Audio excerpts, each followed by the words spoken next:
네, 감사합니다. 오늘은 침묵 속에서도 찬양하는 마음, 침묵 속에서도 찬양하는 마음이라는 제목으로 하나님 말씀 함께 나누도록 하겠습니다. 오늘 본문은 다윗의 탄원시라고 합니다. 탄원시라고 하는데 다윗이 악인들의 위협에 의해서 어떤 대상이 있는데 학자들은 압살롬의 그 도망쳐서 나왔던 그 상황들을 얘기하긴 하는데 정확하지는 않고요. 그냥 압제당하는 악인에 의해서 좀 위협을 받고 있는 그 가운데 고통당하고 있는데 그런데도 더 고통스러운 것은 그 가운데 하나님의 침묵하고 있는 것에 대해서 더 마음 아파하는 그런 다윗의 모습입니다. 그래서 다윗은 성소를 향해서 또 손을 들고 절박하게 또 하나님 앞에 기도하는 그런 내용을 다루고 있는 것, 이것이 오늘의 시편 내용이라고 할 수 있습니다. 오늘 본문을 통해서 두 가지 정도 생각을 해보면 좋을 것 같습니다. 오늘 본문을 통해서 우리에게 무엇을 말씀해 주는가? 첫째는 하나님의 침묵은 더 매달려야 하는 이유다라는 겁니다. 하나님의 침묵은 더 매달려야 하는 이유가 된다라고 하는 사실입니다. 우리 1절을 함께 보도록 하겠습니다. 1절을 함께 읽겠습니다. 시작하시겠습니다. 여호와여, 내가 주께 부르짖으오니 나의 반석이여, 내게 길을 막지 마소서. 주께서 내게 잠잠하시면 내가 무덤에서 내려간 자와 같을까 하나이다. 아멘. 다윗은 지금 기도를 시작하면서 하나님을 향해서 나의 반석이라고 이렇게 부르고 있습니다. 하나님을 향해서 나의 반석입니다. 여기서 반석이라는 말은 어떤 단순히 단단한 돌을 이렇게 의미하는 정도가 아니죠. 흔들리는 인생의 마지막으로 이제 기댈 수밖에 없는 그런 존재 같은 그런 겁니다. 유일한 피난처와 같다라고 할 수 있죠. 근데 문제는 무엇일까요? 그 반석이신 하나님이 그러니까 지금 잠잠하다는 겁니다. 나에게 있어서 반석이고 흔들리지 않는 그 요새와 같은 그분이 지금 잠잠하다라고 하는 것이죠. 그렇게 느껴진다라고 말하고 있습니다. 그러고 나서 여기에 보니까 내게 길을 막지 마소서라고 합니다. 이렇게 보니까 여기서 길을 막다라고 하는 걸 찾아보면 히브리어로 하라쉬라고 합니다. 그러니까 단순히 이렇게 듣지 못하는 상태가 아니라 하나님께서 의도적으로 침묵하고 계신다, 이런 표현이 더 가깝습니다. 침묵하고 계시는 상태, 아무 대답이 없는 그러한 상태를 가리킬 때 사용하는 단어입니다.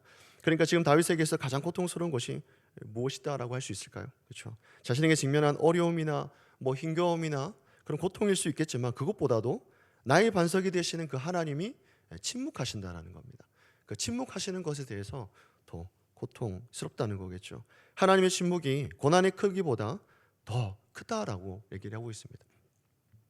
그리고 다윗이 이것을 두고 이렇게 말하고 있지 않습니까?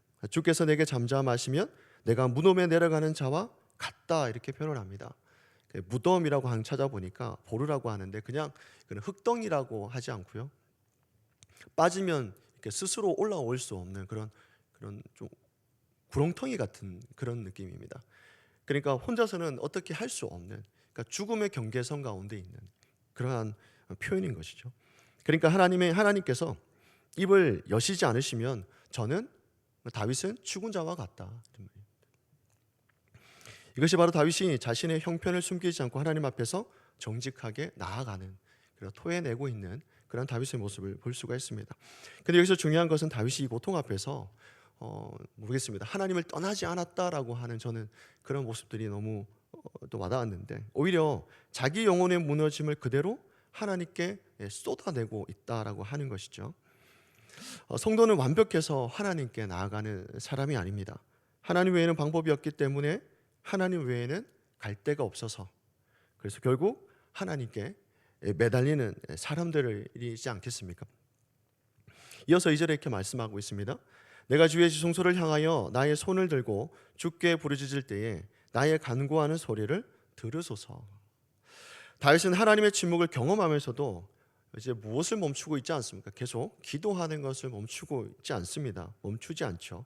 오히려 주의 지성소를 향해 손을 듭니다. 지성소는 우리가 잘 알고 있는 것처럼 이 디비르라고 해서 하나님의 임재를 상징하는 그러한 지성소입니다. 하나님의 임재의 초소가 되죠. 다시 말해 하나님 말씀하시는, 하나님의 거하시는 그런 곳입니다. 다윗이 지성소를 향해 손을 든다는 것은 단순히 그 공간을 향한 몸짓이 아니라 당장 그 자리로 나아갈 수 없는 그런 답답함 속에서도 하나님의 임재와 언약을 갈망하며 붙드는 믿음의 표현입니다. 그래서 다윗은 하나님의 침묵 앞에서 하나님을 떠나는 것이 아니라 어떻게 합니까? 오히려 하나님의 임재를 갈망하고 있다는 것이죠. 그렇습니다. 이것이 성도의 자리라 할 수 있습니다. 성도는 강해서 기도하는 사람이 아니죠. 버틸 힘이 충분해서 하나님께 나아가는 그러한 사람도 아닙니다. 하나님 외에는 갈 데가 없기 때문에 결국 하나님께 매달리는 사람들입니다. 좀 더 정확하게 말하면 하나님께서 자기 백성을 놓지 않으시기 때문에, 하나님께서 우리를 놓지 않으시기 때문에 그 백성은 끝내 하나님께 돌아와서 매달릴 수밖에 없다는 겁니다. 그렇게 엎드릴 수밖에 없다는 거죠. 그렇습니다. 하나님의 침묵은 곧 우리를 버렸다라고 하는 뜻이 아니라 오히려 그 침묵 속에서도 내 마음이 하나님을 향하고 있다면 그것이 하나님이 여전히 나를 붙들고 계신다라고 하는 증거가 된다는 것이죠. 하나님께서 나의 형편을 아시는구나. 하나님께서 나를 잊지 않으시는구나. 하나님이 침묵하는 것 같고 하나님이 아무 말씀 없으시는 것 같고 그럼에도 불구하고 내 마음이 하나님을 향해서 기도하고 있다면 그것이 하나님 관계 끊어진 것이 아니라 하나님 나에게 말씀하시는 그런 나를 버리는 그 하나님이 아니라 그럼에도 불구하고 나를 돌보시는 하나님이라고 하시는 걸 볼 수 있다라는 겁니다. 침묵은 기도를 멈출 이유가 아니라 더 깊이 하나님께 매달려야 할 이유가 된다라고 하는 것이죠. 오늘 하루도 하나님의 침묵 앞에서 물러서는 것이 아니라 하나님께 매달리는 저와 성도님 되시기를 주 예수 그리스도로 축원합니다. 아멘. 오늘 본문을 보면 또 무엇을 알 수 있을까 합니까? 두 번째는 아직 응답이 다 보이지 않아도 들으시는 하나님을 믿음으로 찬양해야 한다라고 하는 겁니다. 6절인데 우리 6절을 함께 읽도록 하겠습니다. 시작하시겠습니다. 여호와를 찬송하며 고하는 소리를 들으심이로다. 아멘. 자, 다윗은 모든 문제가 끝난 뒤에 찬양한 것이 아닙니다. 모든 문제가 해결되었다고 해서 찬양한 것이 아니다라고 하는 것을 볼 수 있습니다. 아직 현실은 다 정리되지 않았지만 하나님께서 들으시는 분이심을 믿음으로 붙들며 먼저 이렇게 찬양하고 있는 것을 볼 수 있습니다. 조금 전까지는 주께서 잠잠하시면 내가 무덤에 내려가는 자와 같습니다. 그렇게 절규했는데 이제는 주께서 들으셨습니다라고 고백을 합니다. 그 환경이 바뀌어서가 아니라 하나님에 대한 무엇이 다시 살아났다는 것일까요? 그렇죠. 확신이 다시 살아났다라는 겁니다. 환경이 바뀐 것이 아니라 하나님에 대한 확신이 다시 일어났다라는 것을 볼 수 있죠.